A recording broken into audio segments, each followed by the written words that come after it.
And we're back, guys. I'm your host, Good Energy. We have a lot to discuss. The conclusion of the Porsche Grand Prix. Who will play for the title? Will it be Aryna Sabalenka or Jasmine Paolini after that huge win over Coco Gauff today? She's going to take on Sabalenka. They've played 6 times. Sabalenka's won 4 of them. But will tomorrow be different, guys? I don't know. Possibly. And we're also going to take up the other half of the semifinal. That's right, Aryna Ostapenko, that huge win over Ekat. The experts seriously disrespected Aryna by making her a 4-1 underdog after she had destroyed Ekat essentially 5 previous times. Ekat, huge win over Pegula. Who is going to get their name cemented upon this legacy at the Porsche Grand Prix and take home a new Porsche? We'll talk about the losers, Iga Swiatek, Pegula, Coco Gauff. In particular, we're going to take a look at Coco. What's wrong with Coco, guys? I don't know. Something's not right. Now, previous champions, Aryna Sabalenka, of course, she had to withdraw. She's got a lot going on there. New members of her coaching staff. Iga Swiatek won it in 23 as well as 22, the back-to-back champion. Ashley Barty, that's right, guys, took out Sabalenka in the final there. We did not have the tournament in 2020. But in 2019, Petra won it. And look, we've had a ton of German champions here as well. I know Kerber won it back-to-back. I know Laura Sigmund won it. I know Julia Georges, she won it as well. So there's been a ton of German champions in previous years. But first, before we go to the Porsche Grand Prix, I want to take a look at Portugal. We have an American sighting. That's right, guys. From the USA, the world's ranked number 80th. Katie Volinets, ladies and gentlemen. She's going to be taking on Aryna Sabalenka. These two ladies having a pretty darn good run. They've played twice in the past. Katie won the most recent meeting last fall in Beijing. She won that in straight sets. They played a few years ago when Katie was still pretty young. I mean, she's pretty young now. She's only 23. Galfi's a few years older. Now, Galfi's got a lot of power, guys. She's coming off of back-to-back 25-plus win seasons. And she's a pretty decent clay player. Just about half of her wins have come on the clay surface. This is a clay tournament, ITF, lower level. Now, Katie, on the other hand, not known as a clay player. She's a hard player without a doubt for sure. She's 12-9 on the year. Both ladies having a pretty mediocre year, but Katie's beat some pretty tough competition to get hers. Yeah, she took out Padone, Tamara Zidensek, who's got double-digit championships on clay, Victoria Jimenez Katantseva, who former junior #1 junior slam champion. But I was impressed with Simona Walter from Switzerland. She's playing very solid tennis, and Katie beat her in straight sets. Now, Walter beat some pretty tough competition to make it to the semifinals. She took out Elizabeta and she took out Stojanovic, 2 solid players there. While Dalma, on the other hand, look, 4 wins in a row. She took out Maya Tawalinska. She took out Sarah Sietu from my top team prospect list. Panna Yadvardi, who's pretty good on clay, and Lubchenko. Now, Dalma Galfi, she's got a lot of power, right? She's very solid with the backhand, but she makes a lot of double faults, and that could be something that could be worrisome, especially against Katie Volinets, who's pretty consistent, doesn't make a lot of mistakes. Against Lubchenko last time out, Dalma struggled to get her first serves in play, only 58%. She did win 63% of those. She did pressure Lubchenko quite a bit, 8 opportunities to break her overall, but the double fault might be a concern against Katie Volinets. Very impressed with the win over Simona Walter, who primarily plays clay, but she is a little taller. I mean, Katie did have the athletic edge there, the better footwork. Katie served very well. She got 84% of her first serves in play. Even though she didn't do well, Simona's very tall, lanky. She closes out well. She can stretch the court. Katie lost 51% of her first serves. That's concerning to me, considering that she did get nearly 90% of her first serves in play, but she was losing them. So, yeah, there's going to be a lot of opportunities, especially for Aryna Sabalenka, who's very strong and powerful. She's healthy now, so if Simona won half of Katie's first serves and she was getting them in play, that is concerning. But Simona did get pressured on the back foot as well, as Katie had 12 opportunities to break her, closed on 8 of them. That's the thing about Katie that I've talked about in the past. She struggles with power, right? She's a good shot maker. She reminds me of a young Sofia Kenin, right? I think Dalma's going to have her exchanges here where she just blasts Katie off the court. However, I think if Katie can absorb some of that pace, do some redirecting, keep away from Dalma, I think she can score. But Katie is a long rally player because she doesn't have the power. Dalma's going to have the serious power edge. But we're going to go with the American to pull it off. I like the competition she's defeated to get here, and I think she can beat Dalma Gauff. So that's the pick there. We're going to take Katie volley nets, and also Katie's been playing a much tougher schedule the last year and a half than Dalma. So I think that's going to give her the confidence to know, especially since she just beat Dalma last fall. Katie's played a much tougher schedule. So I think Katie's battle tested, and I like Katie volley nets to win this match. So I think Katie adds another title to her resume. She's got 3 already on the lower level. That will make it a 4th. Now, bonjour, comment allez-vous? Let's head to France, ladies and gentlemen, where we have Svitolina. We all know one of my favorite players on tour. And look, I took some heat in the past for stating that I think Svitolina is a Hall of Famer. Bona fide, ladies and gentlemen. 17 titles on the main tour, 8 on the lower level, WTA champion. She's a bronze medalist at the Japan Games. I mean, why not, ladies and gentlemen? She's solid. I mean, over 500 wins on her career. She's just missing the slam. And again, she's one of the ladies, along with Madison Keys, Elisa Mertens, that I've said, look, if they win a slam, I'd be a very happy man. And look, she's still got time, right? She just turned 30. I think she still has time, personally. Now, she is tearing it up. This is a WTA 250. She's here in the championship match after taking out some very solid competitors. Jill Teichmann and Helena Kalinina, fellow countrywoman. Buzis Monero, who's a good upcoming clay player. And Gabriela Elena Ruse. Listen, guys, she's going to take on Olga Denlovic.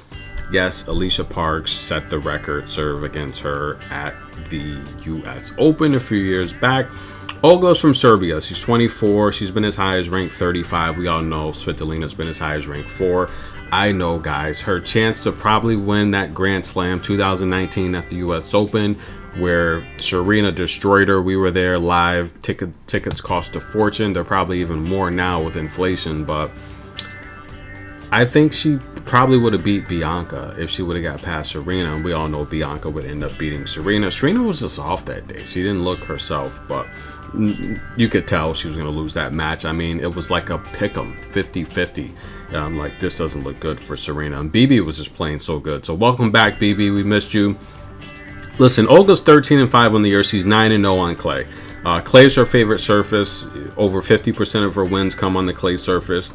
And look, she's got titles, 9 on the lower level. We saw her in 2018. She won Moscow, when tennis used to be in Russia. That was a clay tournament. And she also won a Chinese tournament. And actually, that was last year. She won Guangzhou.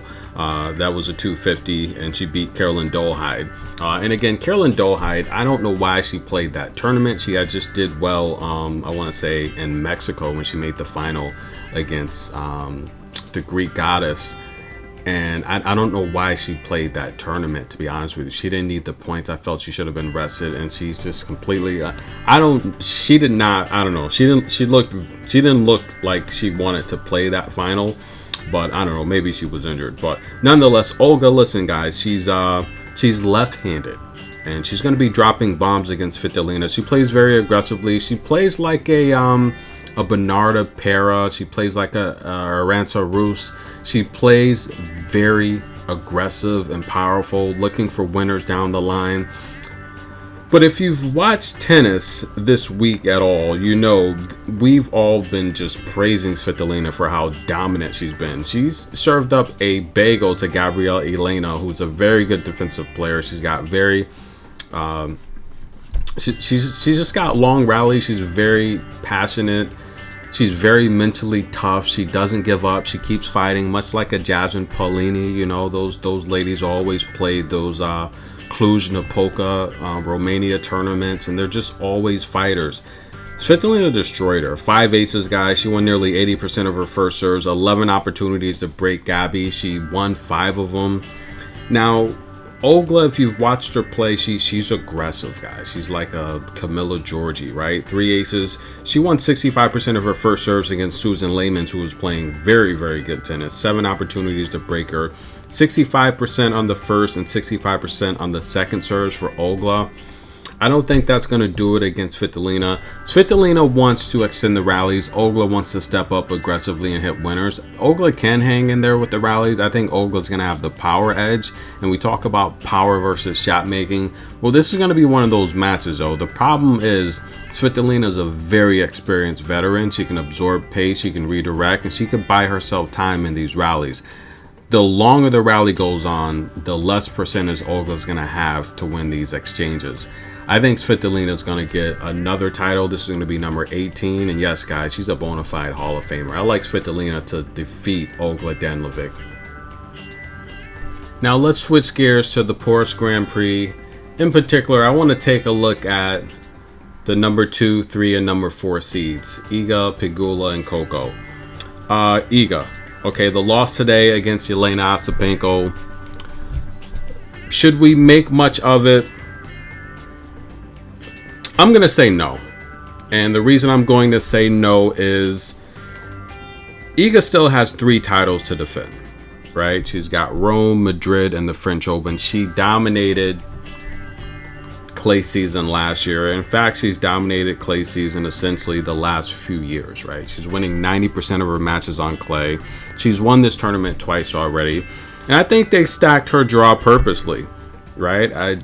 To get a new winner. Let's just be honest. Her draw was stacked. She had Jelena Ostapenko or Ekaterina, 2 players that have beat her in the past. In particular, Jelena, who's never lost to her. I mean, you can't, that draw was stacked, right? She wasn't going to get past that draw. So I'm not going to make much of it. She's still 22-7. On the year, guys, her best finishes at the Australian Open, the semifinals, which is good because she hasn't done well there historically. The semifinals in Doha, where Jelena beat her again. Quarterfinals in Dubai, right? She won both of those tournaments previously. Semifinals at the Indian Wells, where Mira beat her. Quarterfinals in Miami. And the quarterfinals here. Yes, this is a short schedule, but I'm not going to make much of it. She's still 22-7. That's a decent record, but she's 1-1 on clay this year. 50% win rate. I don't know. I don't like that number. I like 90% a lot better. Pegula. Okay, her loss to Ekaterina. Should we make much of it? I don't think so. Okay, I knew Ekaterina would win the match. Pegula's been playing a lot of tennis, right, guys? I mean, she's coming off of a 6-match win streak. Not going to make much of it. She's having an amazing season. 26-7 before this loss. 6-0 on clay. 20-6 on hard. Really, no issue, guys, right? She's gone deep in these tournaments. She made the final in the Adelaide, the quarterfinals in Doha, the finals in Austin where she won. Again, the finals in Miami where she lost to Sabalenka. She won Charleston. Quarterfinals here. Pegula's having a great season. No worries at all. Coco Gauff, the future of tennis. Am I concerned? Maybe a little bit. Okay, on a scale from 1 to 10, I would say maybe I'm at like a 4. Okay, not really there halfway concerned, not ready to hit the panic button yet. I would be more concerned with the Greek goddess and players like that who I've been telling you the last couple seasons to watch. I've talked about this roller coaster with the Greek goddess. I mean, the title in Mexico where everyone pulled out, would she have won that title if all those top players didn't pull out and withdraw from that tournament? I don't think so. She had Carolyn Dolehide in there. She won it. But listen, I'm more concerned with Maria Sakkari than I am with Coco. Coco's 14-6 on the year, coming off of back-to-back 50-win seasons. Now, I know we talked here at the channel about Coco possibly not playing doubles and just focusing on singles. I think that was a mistake. And I think all of the Coco fans that were in agreement with me that she should not play doubles this year, focus on singles, I think that was clearly a mistake. I think she should go back to playing doubles. Here's the advantage of playing doubles. Pegula said it best. We'll take a page from her book. And again, from my personal experience, I'm the type of athlete where, you know, like, let's go back to Canada. Last couple years, there's rain on the schedule. Ludmilla having to play 2 matches in a day, a semifinal and a final in the same day. It's tough, but me being an athlete, I've had to do that in the past. I don't care. I'll play 2 matches, 3 matches in a day. I'm always in shape. My stamina's great. You know, I don't smoke. I don't do any drugs at all. My lungs are like hawks, eagle lungs. I can play all day long. And I think playing doubles, the advantage that has is you're always in shape, right? Now, yeah, there will be those instances, like for example, Ekat, she's also playing doubles. She's going to have a doubles and a singles match on the same day. But listen, when you're in shape, that's not an issue. Watching Coco today, she looked like she was not feeling well. She looked a little sluggish because Coco was dominating that first set. And then Paolini, in my opinion, she knew the only thing she could do was just try and speed Coco up. She was exchanging a firefight, a non-winning firefight battle with Coco for the first half, for the first 6 games of that match. She was trying to duel it out with Coco, and Coco was just destroying her. Jasmine said, okay, let me tweak my serve and let me play vertically. Let me speed Coco up. She started going to the short balls, getting Coco moving, and Coco looked sluggish. She couldn't react. That's why I think she lost. And it happens, guys. Again, you have the last match of the day, probably a lot of business going on prior. You get to your match, now it's late. You're just tired. You're not feeling well. It happens. Yes, to professional athletes. They are people. They are human beings. They have other things going on. I think she should go back to playing doubles just to keep the focus on tennis. Look, I'm not going to talk about her personal life. That's none of my business. But she is dating. She has a boyfriend, and that takes time. All relationships take time, and it's focus, it's energy directed somewhere else. But listen, that's none of my business. We're not going to talk about that.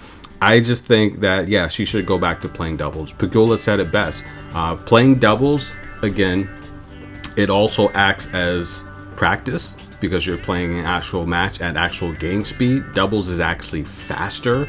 I enjoy watching doubles because the pace is insane, especially towards the net.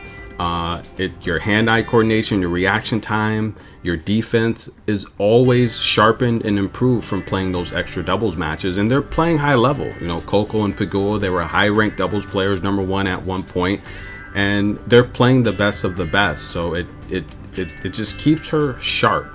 And I feel right now, having these long layoffs, if we take a look from Miami to now, I mean, she was off for 24 days.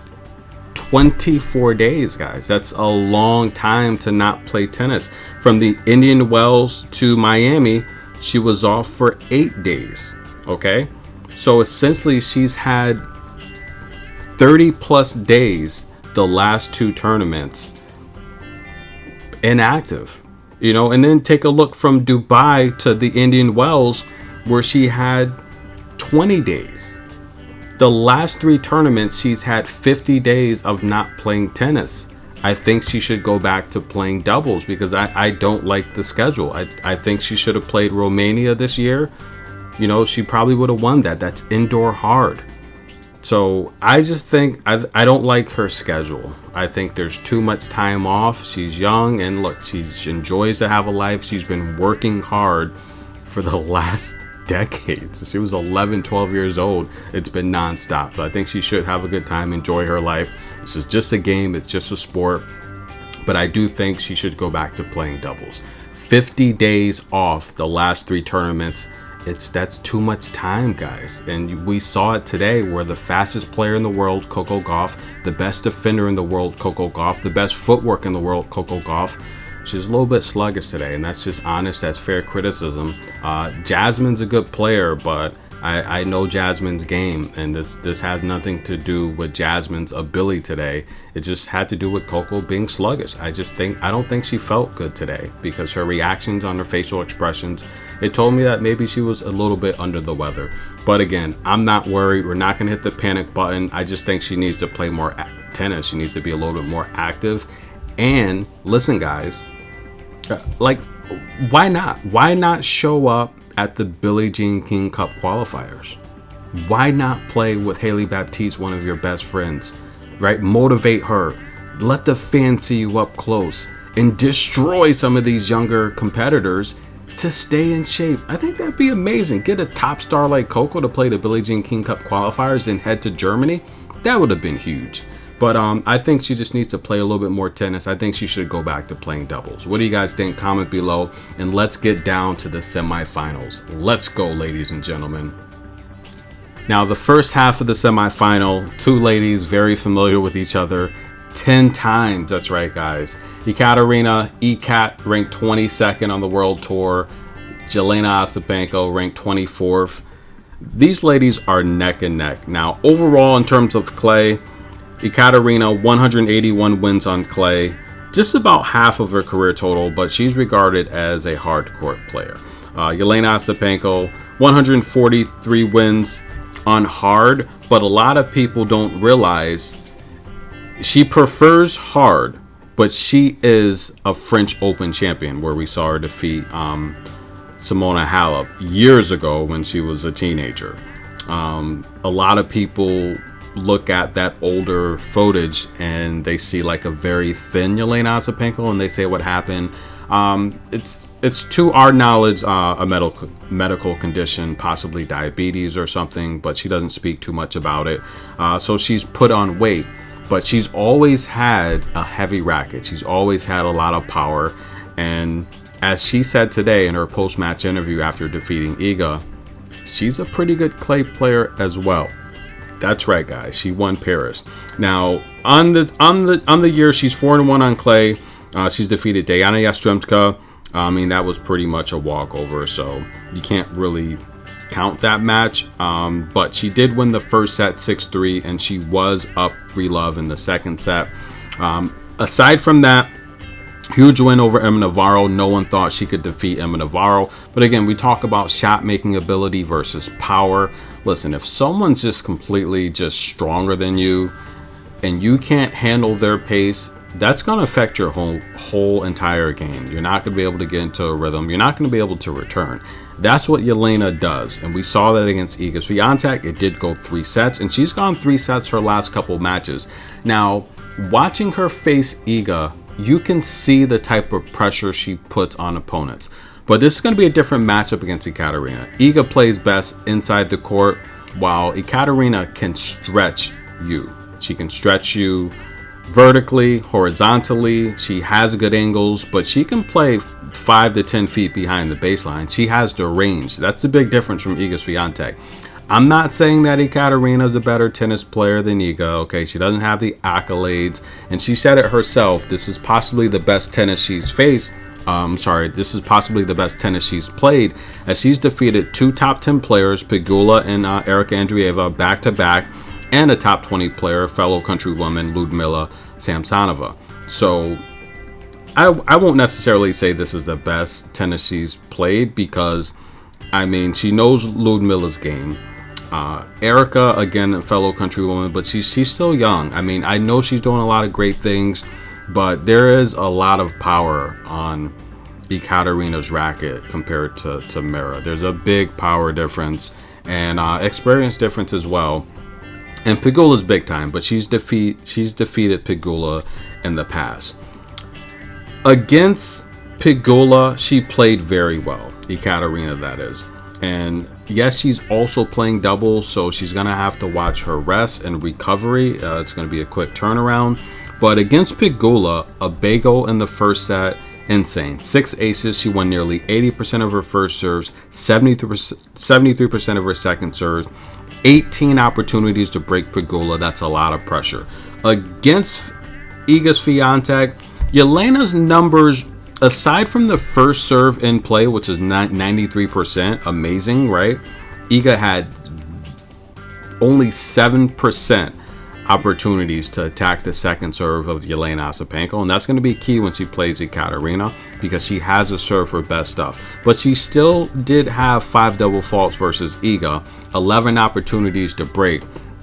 But I think this is straightforward, and I don't want to just give too many statistics here, because Ekaterina's game is completely different from Iga. Ekaterina, she can go 10 to 15 shot rallies, right? But if you give her a low ball, I'm telling you, that ball can be in the stand, right?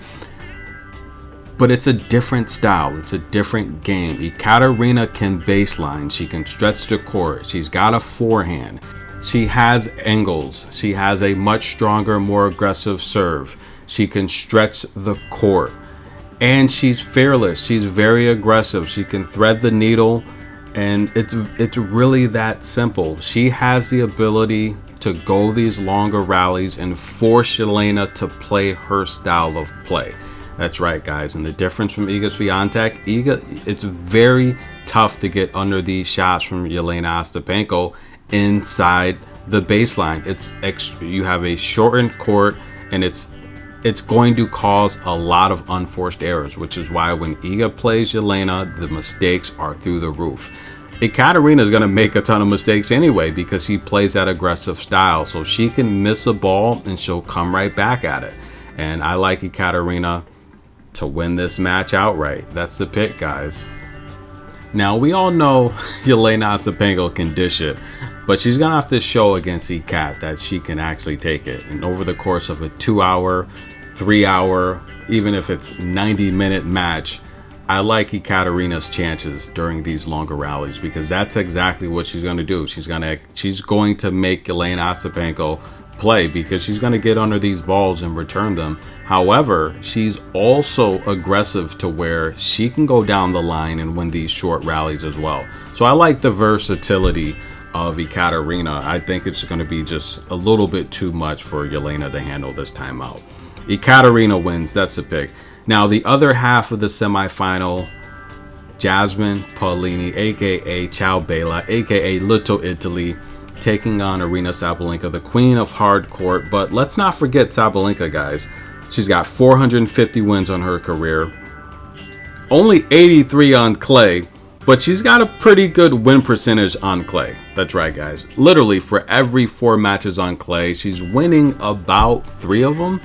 So she's a solid player on clay, and she's going for yet another championship. In case you've lost count, we all know she has 2 slam doubles titles, as well as 3 slam singles titles. She's won the Australian Open twice and the US Open. But overall, she's got 19 titles. She's going for magic number 20. She's never won the Porsche Grand Prix, and she would finally get her Porsche if she could win her next 2 matches. She's also got 6 lower level championships, 25-4 on the year. Her best finishes this year, of course, she won Brisbane to start the season. She made the Australian Open final, where she lost to Madison Keys. She made the Indian Wells Championship, where she lost to Mira Andreeva. And she also made the Miami Championship, where she took out Jessica Pegula. Sabalenka is just fine. She's 26 years old. She's going to be 27 very soon. Guys, I mean, she could very well just dominate the next 2 to 3 years. Right? I mean, what do you guys think? Sabalenka is just, she's not going away. She really isn't. However, though, I do think her window is closing. Again, it's just like something happens once the ladies hit 30, their game just starts to decline. So I do think she's got another 3 to 4 years to dominate. And as she's playing now, it seems like she's probably going to at least win a slam a year for the next 3 to 4 years, or at least be in position to win a slam a year for the next 3 to 4 years. So potentially, I don't know. I should do a poll. What do you guys think? Will Sabalenka hit 10 slams for her career? Possibly. Will Iga hit 10 slams for her career? I mean, Iga's got 5 now. I really want to see how Iga does at the French Open, because, you know, just a few years ago, or maybe even I'd say last year, a couple years ago, you know, we had some subscribers saying Ekat would win 24 slams, 20 slams, 15 slams. Do we still think that? We'll revisit that. Now, let's take a look at Jasmine Paolini, ladies and gentlemen. She's from Italy by way of Africa, 15-6 on the year, 3-0 on clay. Now, nearly half of her wins have come on the clay surface. Now, Andrea Petkovic, she said she wasn't sure if clay was Jasmine's favorite surface. Of course it is, guys. Over 200 wins on clay. She's solid. Now, 11 championships on the lower level. We saw her get hot. She did win a main tour championship on clay. That was a few years ago in Croatia, where she took out Aryna Sabalenka. And listen, guys, Jasmine's so fast and explosive. She moves well on every surface. And we saw that today. That got her through that match against Coco, where Coco, I felt, was a bit sluggish. Jasmine got 100% of her first serves in play. Coco had zero opportunity to look at a second serve. If Jasmine serves that way against Sabalenka, she will beat Sabalenka. However, she only won 55% of her first serves. That's because Coco's a much better returner than a lot of the opponents Jasmine normally faces. And Jasmine talked about just getting that confidence to face these top players. She said looking at the mountain, it seemed like something she couldn't climb, you know, so to speak, in defeating the top tier players. But she said she started to build her confidence, and now she knows she belongs here. She had 10 opportunities to break Coco, converted on 5 of them. Aryna Sabalenka had a fairly easy day, at least for the second set against Elisa Mertens. She was down a break early against Mertens, but she would get the break back, tied up at 4, and win the first set 6-4. Again, just like Jasmine, 100% of her first serves in play. Elisa had 0 opportunities to look at a first serve. So she got that break by essentially attacking the first serve and being aggressive. But listen, if Aryna gets all of her first serves in play and Jasmine gets all of her first serves in play, it's probably going to be a 3-set match. 8 opportunities to break Mertens, converted on 4. This is going to be a very interesting match. The only thing that concerns me with Sabalenka is she hasn't played a lot of tennis. She's only played 1 match. She literally found herself in the quarterfinal after having a bye, and then Potapova withdrew.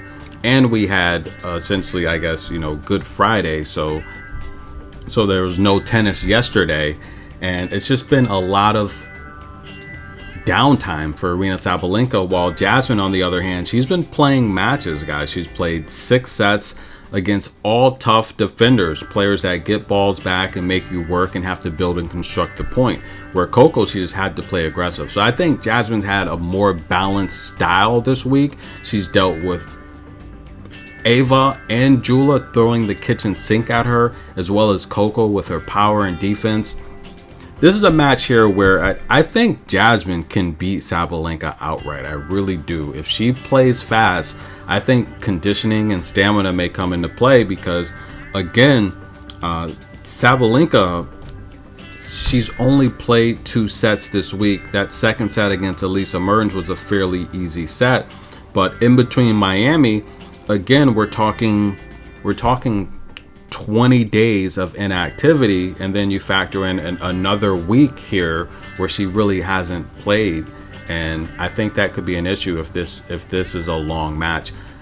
I want to take Jasmine to win a set, so that's a pick. I'm going to take Jasmine. She's like a 3-1 underdog to win at least 1 set. That's the official pick, and I think Jasmine can beat her outright, but take her to win a set. Those are the picks, guys. Enjoy. Remember, this is for entertainment purposes only. Your only focus and goal should be to just enjoy the matches and just support these amazing ladies as they continue to take over tennis. I think the WTA, much like the WNBA, 3 to 5 years, I think that's what people will be watching. That's just my personal opinion. I just think the sport it's growing, it's excelling. But we're also going to talk in the next video about the schedule. Is the schedule too grueling? Because we see a lot of players, sometimes it seems like they just need a break, you know? So we'll talk about that later. Those are the picks, guys. Enjoy Tennis in a Minute. I'm your host, Good Energy. Like the video, show some love, hit the super thanks, and I'll see you tomorrow for the matches.